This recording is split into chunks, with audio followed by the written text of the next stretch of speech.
சன்லேண்ட்ல சமைச்சா சக்தி தானா வரும். நாம் இழந்ததை மீட்க மத்தியில் உரிமைகளை கேட்க வாக்களிப்பேர் இரட்டை இலை. என்ன பண்ண ஆரம்பிச்சாங்க, கந்தர் அனுபூதியில் ஒரு 10 பாட்டு, கந்த சஷ்டி கவசமில் ஒரு ஸ்டான்ஸா, இந்த மாதிரி இதெல்லாம் படித்து நீ என்கிட்ட சொல்லணும்பாங்க.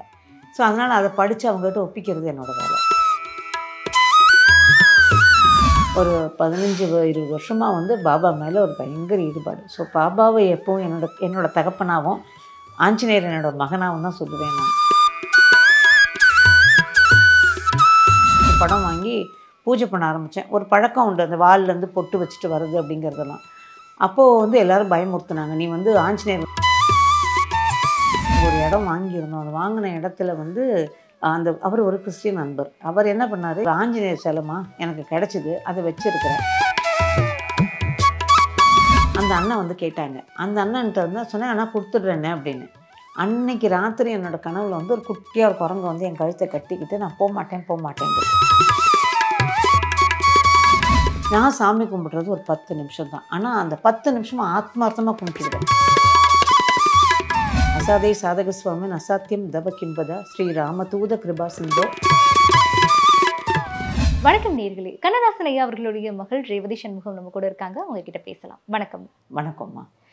அம்மா, இப்போ ஆன்மீகம் அப்படின்னு இருக்கும்பொழுது உங்களுடைய பார்வையில் நீங்கள் அதை எப்படி பார்க்குறீங்க?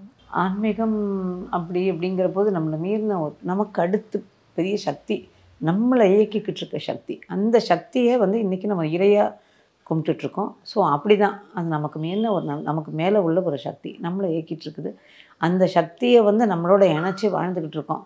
அதுதான் இறை அப்படிங்கிறது என்னோட ஆன்மீகம் அப்படிங்கிறது என்னோட சின்ன நம்பிக்கை. இப்போ நீங்கள் சாமி கும்பிட ஆரம்பிச்சதெல்லாம் எப்படி? முன்னாடி சின்ன வயசுலேருந்தே வந்து கோவில்களுக்கு போகிறது, இஷ்டமான தெய்வம் கும்பிடுறது, அந்த பழக்கம்லாம் இருந்ததா, இல்லை இடையில கல்யாணத்துக்கு அப்புறம் வந்ததா?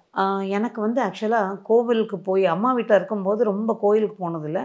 அம்மா ரெகுலராக போவாங்க. அப்போ என்னைக்காவது ஒரு நாள் அம்மாவோட போவோம். அப்பாவோட போகும்போது ஊர்களுக்கு போகும்போது அங்கே கோவில்கள் இருந்தால் அப்பாவோட ஊரில் இருக்க கோவில், மலையரசியம்மன் கோயிலுக்கு அந்த மாதிரிலாம் தான் அப்பாவோட போயிருக்கோம். மற்றபடி ரொம்ப எனக்கு இது கிடையாது. வீட்லேயும் வந்து நீ சாமி கும்பிட்டுட்டு தான் சாப்பிடணும், ரெஸ்ட்ரிக்ஷன்ஸ் அப்படி இப்படிலாம் இல்லை. அம்மா சாமி கும்பிடுவாங்க. என்னைக்காவது நம்ம நினச்சோம்னா போய் சாமி கும்பிட்டுட்டு, அது ஒரு நாள் கிழமைனா கட்டாயம் அப்பா தீபம் காமிப்பாங்க, அந்த மாதிரி ஏதாவது இருக்கும். அப்போ நின்று சாமி கும்பிட்றதோடு சரி. ஸோ எனக்கு அது வந்து ஸ்கூலுக்கு போகிறது வருதுங்கிறத தாண்டி ரொம்ப பெருசாக தெரியலை. அதுவும் அவங்க வந்து கட்டுப்பாட்டோடு அப்படி இதுவாக கொண்டு வரல. கல்யாணம் வந்ததுக்கு அப்புறம் இங்கே வந்தால் இங்கே காலையில் 8 மணிக்கெல்லாம் விளக்கேற்றி சாமி கும்பிட்டுறணும். எங்கள் மாமனார் அவங்க ரொம்ப அழகாக ஒரு முருகன் சிலை, ஒரு விநாயகர் சிலை, ஒரே ஒரு விளக்கு, இதுதான் அந்த பூஜை ரூம். பெரிய பூஜை ரூம். ஆனால் அது உள்ள இதுதான் இருக்கும். ஒரு சின்ன கண்ணாடி டேபிளில் இதை வச்சுருப்பாங்க. ஒரு நவகிரக ஒரு புக்கு ஒன்று வச்சுருப்பாங்க. இதை தாண்டி பெருசாக அந்த பூஜை ரூமில் ஒன்றும் இருக்காது. ஆனால் நீட்டாக அது தினம் அந்த ஒத்த விளக்க அழகாக ஏற்றி சாமி கும்பிட்டுருணும். தினம் பூஜைக்கு அவங்களுக்கு பூ பறித்து வச்சு க்ளீன் பண்ணி வச்சுட்டோன்னா அவங்க வந்து விளக்கேற்றி சாமி கும்பிட்டுருவாங்க. பட் எனக்கு எதுவுமே தெரியலன்னு அவங்க தெரிஞ்சுக்கிட்டு எங்கள் மாமனார் என்ன பண்ண ஆரம்பித்தாங்க, கந்தர் அனுபூதியில் ஒரு 10 பாட்டு, கந்த சஷ்டி கவசமில் ஒரு ஸ்டான்ஸா, இந்த மாதிரி இதெல்லாம் படித்து நீ என்கிட்ட சொல்லணும்பாங்க. ஸோ அதனால் அதை படித்து அவங்ககிட்ட ஒப்பிக்கிறது என்னோடய வேலை. அது கொஞ்ச நாள் பண்ணதுனால அது அப்படியே எனக்கு கொஞ்சம் கொஞ்சமாக பழகிடுச்சு. அதுக்கப்புறம் என் கணவரோட அண்ணி வந்து நிறைய இந்த மாதிரி ஸ்லோக கிளாஸுக்கெலாம் போவாங்க, நிறைய கோவில்களுக்கு போவாங்க. அதுக்கப்புறம் அவங்களோட பழக்கப்படுத்திக்கிட்டேன். அவங்க கொஞ்சம் சொல்லும்போது பாரு, இங்கே வா, இன்றைக்கி 2 பேர் சாமியை கும்பிடலாம், இன்றைக்கி அந்த கோயிலுக்கு போகலாம், வரலாம். இதில் சுற்றுப்பட்டதில் இப்போ தான் நிறைய பேர் யாரும் பழகிக்கிறது இல்லையே. அப்போ ஒரு 3-4-5 வீடு இங்கே சுற்றி இருக்கும். அந்த 4-5 வீட்டு பெண் லேடிஸும் சேர்ந்துப்போம், கோவிலுக்கெல்லாம் போவோம், வருவோம். 10 மணி ஆனால் அந்த காம்பவுண்ட் வால் இடிக்க நின்று பேசிகிட்டு இருப்போம். கோவில்களுக்கு போகிறத பற்றி பேசுவோம். அதுக்கப்புறம் அவங்களோட சேர்ந்து கோவிலுக்கு போக ஆரம்பித்தேன். அப்படி தான் எனக்கு வந்து சாமி கும்பிட்ற அந்த ஈடுபாடும் பழக்கமும் வர ஆரம்பிச்சிது. அப்படி உங்களுக்கு ரொம்ப இஷ்டமான தெய்வம்னு யார் சொல்வீங்க? முதல்ல எனக்கு ஃபஸ்ட்டு இஷ்டம் அப்படின்னா 40 வருஷம் முன்னாடி நான் வந்து பக்கத்தில் இருக்கிற ஆஞ்சநேயர் கோயில் போக ஆரம்பித்தேன். நான் நினச்சதுலாம் நடந்தது மட்டும் இல்லாமல் ஏன்னா அவர் மேலே எனக்கு ஒரு பிரியம், பாசம். எங்கே இருக்கார் அந்த ஆஞ்சநேயர்? இப்போ அவர் வந்து அசோக் நகரில் பார்க்கில் கோவிலாக கட்டி அங்கே வச்சுருக்காங்கன்னு சொல்கிறாங்க. முதல்ல இங்கே இருந்தார். பட் இங்கே வந்து அவங்க கோவிலை எடுக்க வேண்டிய சூழ்நிலை, அதனால் மாற்றிட்டாங்க. அது அடுத்த தெருவுலேயே இருந்தது. அதனால் அங்கே ரெகுலராக வந்து போவோம். ஸோ அது ரொம்ப சந்தோஷமாக. அதுலேருந்து ஆஞ்சநேயர் எதுவாக இருந்தாலும் ஆஞ்சநேயர் பாதம் பிடிச்சிப்பேன்.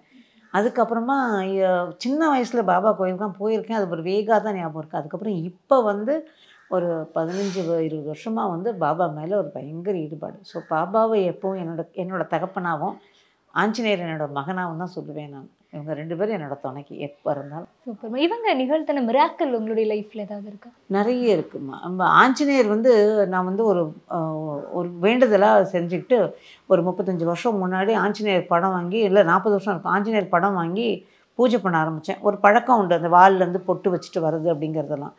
அப்போது வந்து எல்லோரும் பயமுறுத்துனாங்க, நீ வந்து ஆஞ்சநேயர் வந்து கட்ட பிரம்மச்சாரி, நீ அவரோட படத்தை வச்சுக்கக்கூடாது வீட்டில், தப்பு, அதனால் பூஜை பண்ணுறேன். நான் சொன்னேன், நான் கொஞ்சம் பிடிவாதமாக, இல்லை பூஜை ஆரம்பிச்சிட்டேன்னு அந்த நடுவில் விட மாட்டேன், நான் பண்ணுறது பண்ணுறேன், அவர்கிட்ட வேண்டிக்கிட்டேன், நீ உன் பாதத்தில் நடக்கணும்னு சொல்லிட்டு.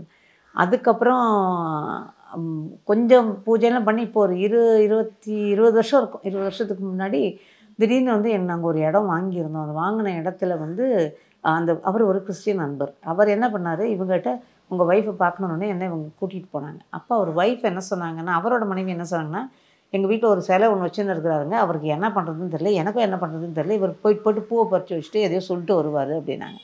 அவர்கிட்ட கேட்டாம்மா, அது ஒரு ஆஞ்சநேயர் சிலைமா எனக்கு கிடச்சிது, அதை வச்சுருக்கிறேன், அதுக்கு வந்து எனக்கு ஸ்லோகம்னு சொல்லிக்கிறேன். ஆனால் அவர் கிறிஸ்துவ அன்பராக இருந்தாலும் அவர் ஒரு விநாயகர் ஸ்லோகம் சொன்னார்.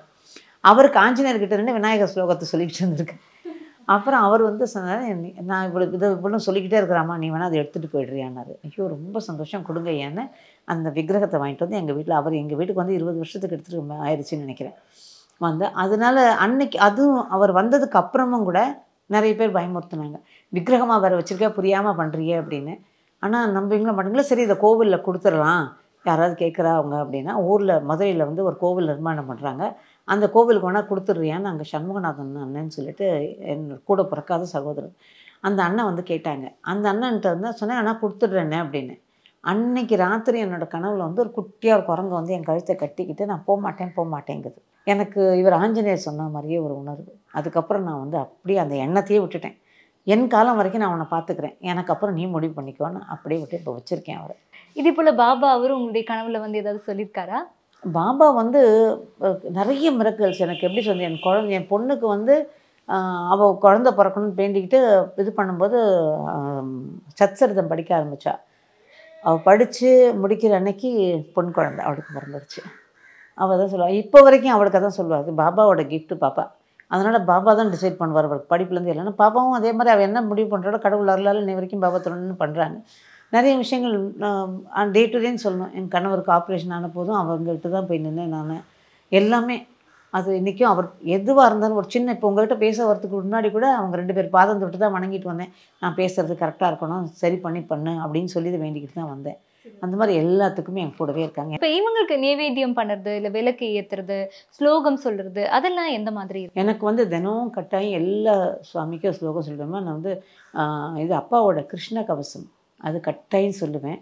அப்புறம் விநாயகர் அகவல் ஒன்று, கந்த சஷ்டி கவசம் ஒன்று, அப்புறம் ஆஞ்சநேயர் மேலே ஹனுமன் சாலிசா சொல்லுவேன். சின்ன சின்ன ஸ்லோகங்கள் சுவாமி மேலே சொல்லுவேன். இதில் ஒன்று என்ன சொல்லணும்னா, நான் உட்காந்து சொல்கிற சுபாவம் எனக்கு கிடையாது, மணிக்கணக்காக பூஜை பண்ணுறவ கிடையாது. நான் வந்து ஒரு க்ளீன் பண்ணும்போதே ஸ்லோகங்கள் சொல்லிவிடுவேன், வாக்கிங் போகும்போதே ஸ்லோகங்கள் சொல்லிவிடுவேன், சமைக்கும் போது ஸ்லோகங்கள் சொல்லிவிடுவேன். எல்லாம் முடித்து சாமி கும்பிடும்போது லாஸ்ட்டாக சின்னதாக ஏதாவது ஸ்லோகம் தான் சொல்லி சாமி கும்பிட்டு வந்துடுவேன். நான் சாமி கும்பிட்றது ஒரு 10 நிமிஷம் தான். ஆனால் அந்த 10 நிமிஷமாக ஆத்மார்த்தமாக கும்பிட்டுடுவேன். மற்றபடி வந்து உட்காந்து மணிக்கணக்காக பூஜை பண்ணுற டைப்பு கிடையாது நான், அந்த மாதிரி இல்லை. ஸோ தினப்படி பூஜை, தினம் நெய்வேத்தியம். இன்றைக்கி வந்து சில நேரங்களில் காலையிலேயே வச்சிட முடியும், சில நேரங்களில் வேலை கலம் இருந்ததுன்னா மத்தியானம் ஆகிடும், 12-1 மணி ஆகிடும். ஆனால் நான் அதை பற்றிலாம் யோசிக்க மாட்டேன். ஏன்னா எங்கள் அம்மா அப்படி தான் பண்ணுவாங்க. எல்லா வேலையும் அப்பாவுக்கு எல்லா வேலையும் முடிச்சுட்டு சமையக்கட்டில் எல்லாம் முடிச்சுட்டு வந்து அம்மா உட்கார்ற போது 12-1 மணி ஆகிடும். நாங்கள் கிண்டல் பண்ணுவோம், அம்மா சாமி தூங்குதுமா எழுப்பாதீங்கம்மா அப்படிம்போம். ஆனால் இன்றைக்கி நான் அதை தான் பண்ணுறேன். இப்போ நினச்சி அம்மாவும் நல்லா தான் வாழ்ந்துட்டு போனாங்க, கடவுள் அருளால் மனசுக்கே நம்ம அதை செய்யணும், அவ்வளோதான்.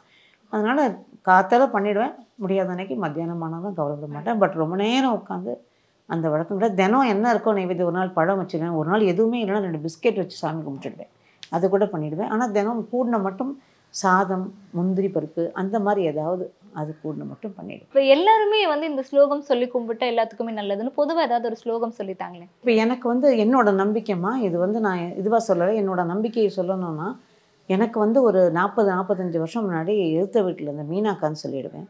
மீனாக்கா சொன்னாங்க, இவங்க எங்கேயோ கிளம்பி போனாங்க, அப்போ வாசலில் இவங்களை அனுப்பி விட்டுட்டு போகும்போது மீனாக்கா சொன்னாங்க, எங்கே போகிறாங்கன்னா ஊருக்கு போகிறாங்கக்கா அப்படின்னு.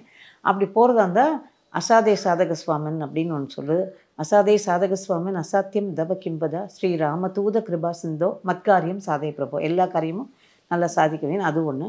இன்னொன்று விழிக்குத்துணை திரு மென்மலர் பாதங்கள் மேன்மை கொன்றா மொழிக்குத்துணை முருகாவெனும் நாமங்கள் முன்பு செய்த பழிக்குத்துணை அவன் பன்னிருத்தோடும் பயந்த தனி வழிக்குத்துணை வடிவேலும் செங்கோடன் மயூரமே. இது கட்டாயம் இது ரெண்டுத்தையும் சொல்லிடுவேன். இதுதான் இது எல்லாமே பார்த்திங்கன்னா நமக்கு பாதுகாப்பு நம்ம நடக்கிற காரியம் நடக்கும்போது மற்றதெல்லாம் தன்னால் அவன் சேர்ந்துருமே அப்படின்னா. ஸோ அந்த மாதிரி தான் நான் சொல்கிறது. உங்களுடைய குலதெய்வ வழிபாடு எப்படி இருக்கும்? குலதெய்வம் எங்களுக்கு வந்து ஆதீனம் இழகி ஐயனார்னு சொல்லி கல்லல் பக்கத்தில் கீழக்கோட்டை, அதுதான் எங்களோட குலதெய்வம் கோவில். ஆதீனம் இழகி ஐயனார்னு அங்கே போவோம் வருவோம். எப்போ முடியுதோ அப்போல்லாம் போய் சாமி கும்பிட்றதுக்கு போவோம். வருஷத்துக்கு ஒரு தூரம் அப்படின்னு பழக்கப்படுத்திக்கணும்னு பார்க்குறோம். அது முடியலை. சில நேரங்களில் இப்போ ஒரு 4-5 வருஷத்துக்கு மேலே ஆகுது இன்னும் நாங்கள் போகலை, போயிட்டு வரணும். பட் ஆனால் குலதெய்வத்துக்கு மட்டும் தினம் பிரசாதமும் தண்ணியும் வச்சு அவரோட படம் கிடையாது, ஆனால் அவரை நினச்சி சாமி கும்பிட்டுருவேன். ரொம்ப சிறப்புமா, நிறைய விஷயங்களை என்கிட்ட பகிர்ந்துக்கிட்டீங்க. ரொம்ப நன்றி. கலாட்டா டிவைன் நேயர்கள் அனைவருக்கும் எனக்கு மனமார்ந்த நன்றி. சன்லேண்ட்ல சமைச்சா சக்தி தானா வரும். நாம் இழந்ததை மீட்க மத்தியில் உரிமைகளை கேட்க வாக்களிப்பேர் இரட்டை இலை.